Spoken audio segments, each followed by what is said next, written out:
Muito bem, pessoal, estamos retornando aqui para mais uma aula. O tema que nós estamos estudando nessa disciplina é escatologia, e hoje é aula 2. Então, vamos dar continuidade aí, falando sobre as 4 correntes escatológicas. São as 4 correntes mais clássicas que nós conhecemos até o momento. Então, durante 20 séculos, né?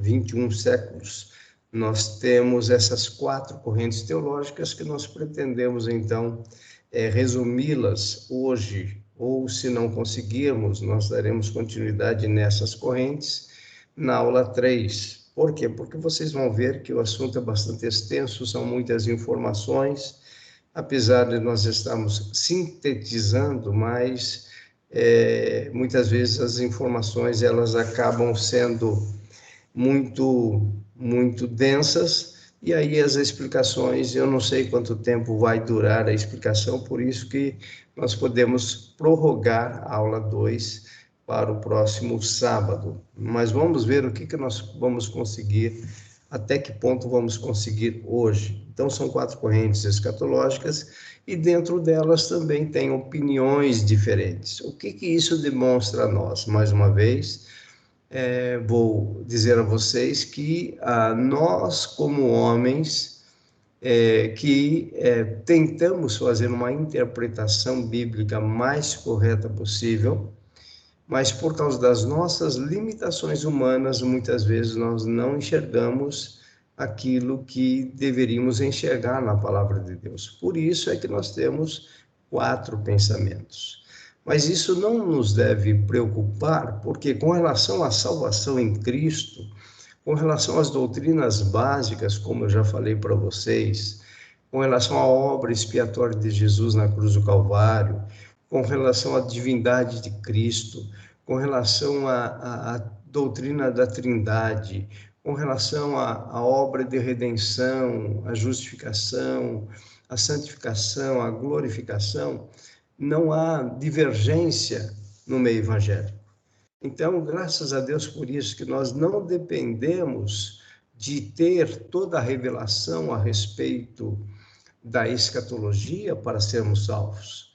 Então, por exemplo, aquele que crê na segunda vinda de Jesus antes da grande tribulação é tão salvo quanto aquele que crê sobre a vinda de Jesus no final da grande tribulação ou no meio da grande tribulação. Portanto, graças a Deus, não é o fato de nós divergirmos quanto a isso, né, ou de sermos pré-milenistas, pós-milenistas, amilenistas, que vai definir nossa salvação. Não é isso, a nossa salvação está garantida em Cristo. E como é um curso de teologia, repito para vocês, eu já disse isso, nós estudamos tudo o que é possível, tudo que é ventilado no meio teológico, vamos dizer assim, para que vocês conheçam. A nossa intenção aqui não é de forma alguma tentar mudar a sua forma de pensar, mas a nossa intenção como curso teológico é levar você a um pensamento mais intenso, mais profundo, também que você tenha sede e desejo de estudar a palavra de Deus, de se aprofundar na palavra de Deus. Se nós conseguirmos isso, nós teremos sucesso.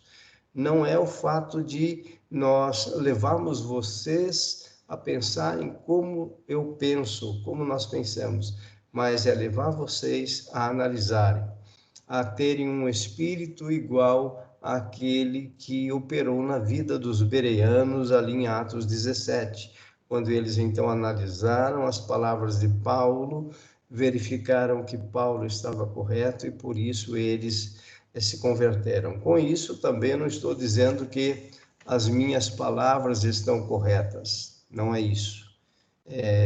Eu tenho procurado estudar para ministrar cada aula a vocês.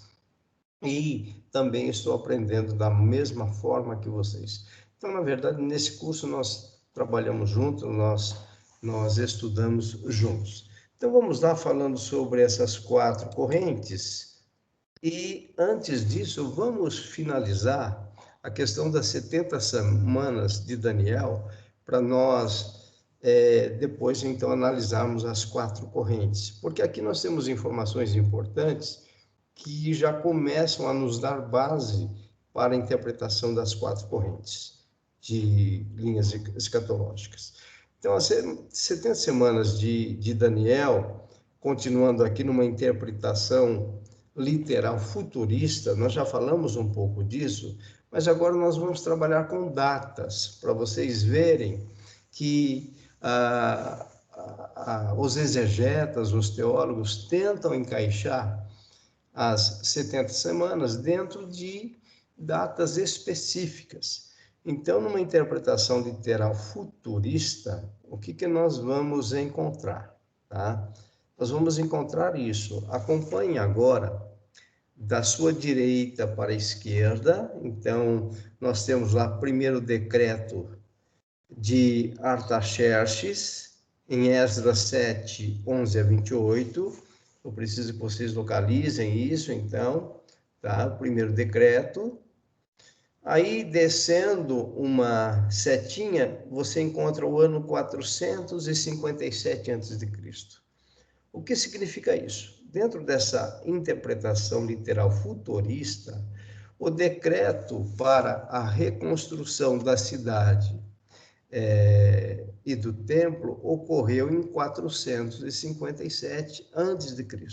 Então, vejam só, nós temos, dentro dessa interpretação, nós temos uma data clara, 457 anos antes de Cristo. Então, as 70 semanas passariam a ser contadas a partir desse ano. Então, veja, na profecia, o que nós temos? Nós temos a divisão, né? O anjo vai dividir as 70 semanas em 3 porções. A primeira porção seria 7 semanas, depois a segunda porção, 62 semanas, e depois, na terceira porção, 1 semana, que seria então a 70ª semana. Então, o que nós temos aí? De 457 até 408 a.C., agora acompanhem, tá? Eu estou saindo do ano 457, vou caminhar à minha direita para o ano 408. Então, de 457 a 408 são 49 anos. Então, completam-se aí as 7 semanas, 7 setes, lembram? 7 vezes 7, 49 semanas, mas são semanas de anos, portanto, nós temos 49 anos, o que significa dizer que a reconstrução da cidade durou 49 anos, tá? Sob o comando de Esdras, de Neemias, também o sacerdote, né, da época ali, que estava acompanhando tudo isso. Também nós vamos encontrar o governador. Então, no livro de Ageu, nós encontramos isso, tudo bem? Então, nós vamos ver que a cidade ela foi reconstruída em 49 anos, portanto, venceu a primeira etapa. Muito bem, de 408, agora vamos para a nossa direita, ok? De 408 para 27 depois de Cristo, então Jesus já veio e Jesus já está iniciando o seu ministério no ano 27 depois de Cristo, segundo essa linha de interpretação. Então, se nós subirmos, nós temos no quadradinho vermelho o ministério de Jesus, que nós encontramos em Mateus 3, de 13 a 17. Então, o que nós vamos observar? De 408 a 27 depois de Cristo, nós temos mais 62 semanas. Então, é a segunda porção, da profecia. A primeira porção já foi a reconstrução da cidade em 49 anos, em 7 semanas. Agora vem, portanto, mais 62 semanas, que vão ser 62 vezes 7, 62 vezes 7 vai dar 434 anos. Então, vejam, desde a reconstrução no ano 408 até o ano 27, completam-se 434 anos. Mas essa interpretação é literal futurista. Então, veja que nós completamos 7 semanas, mais 62 semanas, nós temos 69 semanas. O texto lá diz o seguinte, que depois das 62 semanas, seria morto ou ungido. Então, mas na verdade, o que nós temos? 7 semanas mais 62, nós temos 69 semanas.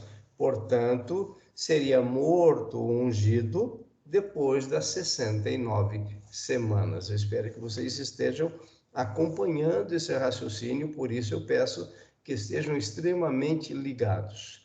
Muito bem, passaram-se as 67 semanas e nós temos então a morte do ungido. Realmente isso que vai acontecer, porque considerando, segundo essa interpretação, que o ministério de Jesus começou no ano 27, por volta do ano 30 seria morto ou ungido. Então, realmente, depois das 69 semanas. Muito bem. Agora, o que inicia aqui com a vinda de Jesus, tá? Na verdade, o que vai se iniciar com a vinda de Jesus é a era da igreja, dentro dessa linha literal futurista. Era da igreja. A era da igreja, então, duraria quanto tempo? Nós não sabemos. Nós já estamos em 2020, portanto, já são quase 2000 anos de era da igreja. Por que eu falo quase 2000 anos?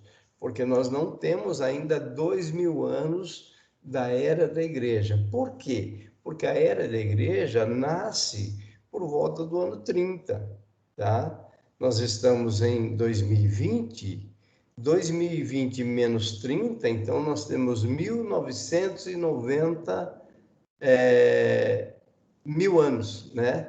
1990 mil anos, e não 2000 anos de era da igreja. Então, para completarmos no nosso calendário 2000 anos da era da igreja, nós vamos completar isso em 2030, aproximadamente, ok?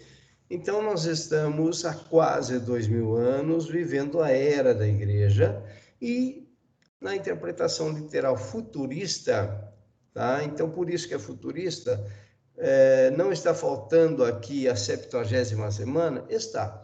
Então, a 70ª semana é lançada aqui, que eu coloquei esse retângulo em preto, GT 7 anos, GT 4, grande tribulação.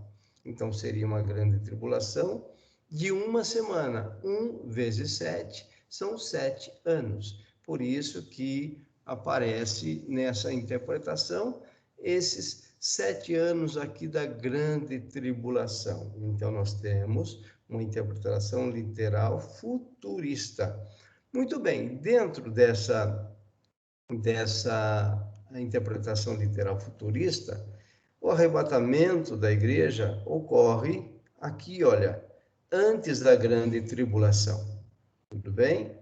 Então, isso é uma possibilidade. Ok. E a segunda vinda é depois, então, de 7 anos, a segunda vinda de Jesus, conforme Apocalipse 1:7. Então, eles colocam essas bases bíblicas, 1 Tessalonicenses 4, de 13 a 18, para o arrebatamento, antes da grande tribulação, e segunda vinda para Apocalipse 1:7. Muito bem. Então, Jesus vem e inicia-se o quê? O milênio. Então, aí em azul celeste, você tem 1000, que significa o milênio. Então, essa interpretação, repito, é uma interpretação literal futurista. Muito bem, vamos caminhar para a próxima, que é bem parecida, mas tem algumas mudanças com relação às datas. Essa é uma linda interpretação futurista também, porém, ela é dispensacionalista, tá? Então, vamos ver e analisar aqui. Bom, há uma mudança aqui, olha. Decreto da restauração da cidade em Neemias 2, 1 a 8. Novamente, o raciocínio é sempre indo da sua esquerda para a direita, tá? Então, na minha tela aqui, à minha esquerda, o primeiro retângulo circulado em vermelho, eu tenho decreto da restauração em Neemias 2, de 1 a 8. Então, para essa interpretação dispensacionalista, o ano desse decreto não é 457, mas é 444 a.C. Então, vejam lá, aqui nós vamos ter um trabalho um pouco maior. Então, aqui em verde eu tenho o tempo de Israel, em azul era da igreja, estão vendo, da esquerda para a direita. Mas vamos lá, de 444 a 33 depois de Cristo, tá? Porque 33 depois de Cristo ocorreu realmente a morte do ungido, a morte de Jesus, a morte do Messias. Muito bem. Agora aqui já nós temos uma dificuldade, devemos analisar. De 44 para 33, nós não temos 483 anos. Então, como resolver esse problema? Então, vamos resolver da seguinte forma, tá? Vejam aí, nesse quadriculado vermelho, tá? É onde tem cálculos, onde vocês têm aí alguns números. Então, a primeira informação que nós temos que entender para entender a interpretação dispensacionalista é a diferença entre o calendário gregoriano e o calendário judaico. O calendário gregoriano, que é o nosso calendário, um ano tem 365 dias. Na verdade, não é exatamente 365 dias, é 365 dias mais algumas horas. Nós temos a questão do ano bissexto, nós temos fevereiro, que são de 28 dias, temos mês de 30 dias, mês de 31 dias. Então, dá toda essa variação. Em média, um ano tem 365 dias no nosso calendário, no calendário gregoriano. No calendário judaico, não é assim, tá? Então, no calendário judaico, um ano tem aproximadamente 360 dias. Então, vejam como é feito o cálculo nessa interpretação literal dispensacionalista. Vamos lá, 44 antes de Cristo, mais 33 anos, ok? Porque, veja, esse 44 é antes de Cristo. Então, nós chegaríamos no ano zero, do ano 444 ao ano zero, nós vamos ter 444 anos. Aí, veja, do ano zero ao ano 33, mais 33 anos. Esse é o raciocínio. Então, nós temos aqui nos cálculos, o primeiro cálculo, 444 mais 33 dá 477 anos. Mas da onde aparece 483? É aí que nós temos que entender agora. Primeiro, nós vamos ter que transformar isso em dias. Então, vejam o segundo cálculo. 477 vezes 365 dias do calendário nosso, do calendário gregoriano, nós vamos ter 174.105 dias. Ok, pessoal? Ligados aí, por favor, atentos. Então, nós temos 174.105 dias, tá? Então, como que se chega nos 483? Agora, veja, se nós pegarmos o número de dias do calendário gregoriano e dividirmos por 360, que é a quantidade de dias de ano no calendário judaico. Então, 174.105 dividido por 360 vai dar 483,625. Eu arredondei para 0,6 anos. Então, daqui, então, 483 e algumas coisinhas a mais. Agora, voltando nesta seta azul, nós chegamos, então, nos 483 anos. Então, vocês vejam que os dispensacionalistas, eles são bastante zelosos com relação a esses cálculos, tá bom? Então, isso é interessante nós observarmos, tá? Com isso, nós não estamos dizendo que a melhor linha de interpretação é essa. Pelo contrário, nós vamos ver algumas falhas nessa linha de interpretação, assim como todas as outras também têm falhas. Muito bem, aí vejam só. Vamos agora para esses quadriculados. Vejam, era da igreja e era de Israel, ou seja, voltando antes da era da igreja, nós temos tempo de Israel. Estão vendo aí?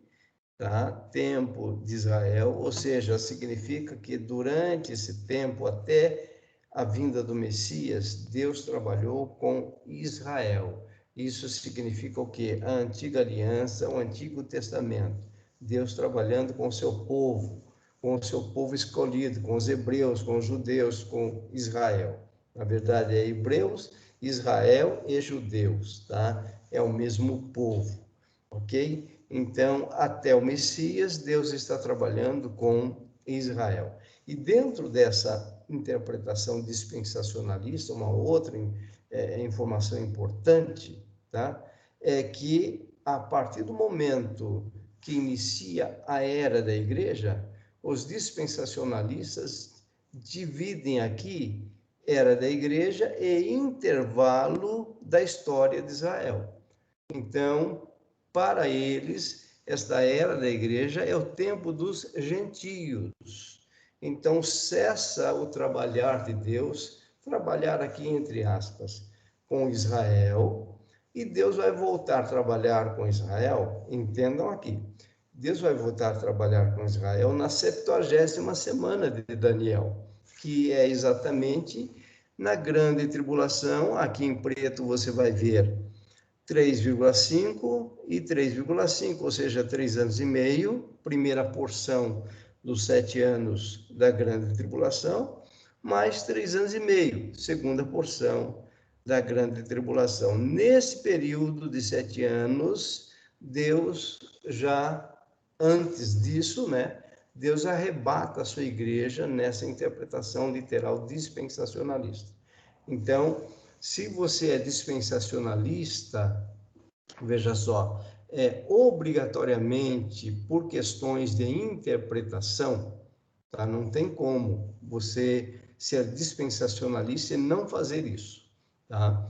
Então, se você é um dispensacionalista, e pode ser, não tem problema nenhum, tá bem, pessoal? Você obrigatoriamente vai separar a igreja de Israel. Você vai entender que Deus trabalha com a igreja de uma forma e vai entender que Deus trabalha com Israel de outra forma, tá? Então, você vai dizer o seguinte, você vai entender que a profecia de Daniel, ela está se referindo ao povo de Daniel, que é o povo israelita. E lá, realmente, o Daniel vai dizer que isso se referia ao povo dele. Então, por isso, os dispensacionalistas vão separar. Uma coisa é a forma com que Deus trabalha com a igreja, outra forma com que Deus trabalha com Israel. Então, esse intervalo aqui da história de Israel seria o tempo dos gentios, e na graça que é a era da igreja, Deus está salvando os gentios com a pregação do evangelho. Muito bem, então, como Deus está tratando a igreja de forma diferenciada, ele vai arrebatar a igreja quando? Antes da grande tribulação, e no período da grande tribulação, Deus volta a trabalhar com Israel durante 7 anos. Então, quem passaria pela grande tribulação era ou será Israel, dentro dessa interpretação literal dispensacionalista. E Jesus volta, ou seja, o retorno do Messias ocorrerá, tá? Ele desce e retorna agora com a igreja nessa interpretação dispensacionalista. Ele vai retornar com a igreja para reinar durante 1000 anos. Aqui você tem o 1000 em azul celeste, então representando esse período milenar em que Deus daria ao seu filho, né, juntamente com a igreja, para reinar durante 1000 anos. Então, é importante que nós entendamos essa posição. Os dispensacionalistas obrigatoriamente vão separar igreja de Israel. E depois, então, nós vamos discutir um pouquinho mais sobre isso, para nós verificarmos se realmente isso é possível, se nós temos base bíblica para essa interpretação. Será que nós podemos realmente verificar Deus trabalhando com a igreja de uma forma, ou seja, pela graça, pela sua misericórdia, porém com Israel de outra forma? Então, uma pergunta que nós devemos fazer: a salvação de um judeu, como que ela ocorre? Não é mediante a pregação do evangelho? Aqueles judeus que creem em Cristo mediante a pregação do evangelho, que creram em Cristo, por exemplo, quando nós temos a igreja lá no seu início, a igreja de Jerusalém, a igreja que experimentou o poder do Espírito Santo ao ser derramada em profusão no dia de Pentecostes, aquela igreja era formada por judeus. Na verdade, o evangelho chegou a nós por meio dos judeus. Então, esses judeus, incluindo os discípulos de Jesus, os apóstolos, os discípulos, porque na descida do Espírito Santo, ali em Atos 2, a Bíblia relata que estavam reunidos naquele local aproximadamente 120 discípulos, então 120 judeus. E na primeira pregação de Pedro, aproximadamente 3.000 pessoas se converteram. Quem se converteu? Os judeus. E também na segunda pregação, mais 5.000. Então vejam, a igreja nasce com os judeus, mediante a pregação do evangelho. Então, aqui fica difícil a questão de nós separarmos a igreja de Israel. É mais fácil entender se nós usarmos a lógica. Não estou dizendo que nós estamos certos ao usar a lógica, mas se nós usarmos a lógica, é mais fácil nós entendermos que, a partir do momento da morte e da ressurreição de Jesus, da obra expiatória dele na cruz do Calvário, Deus trata a igreja e Israel como um único povo, ou seja, todos, seja gentio, seja judeu, vai ser salvo mediante a graça, mediante a obra expiatória de Jesus na cruz do Calvário. Então, não dá para entender muito, biblicamente falando, essa questão da separação de igreja com judeus. E então, por que, outro ponto, por que Israel passaria pela grande tribulação e a igreja não passaria? Entenderam?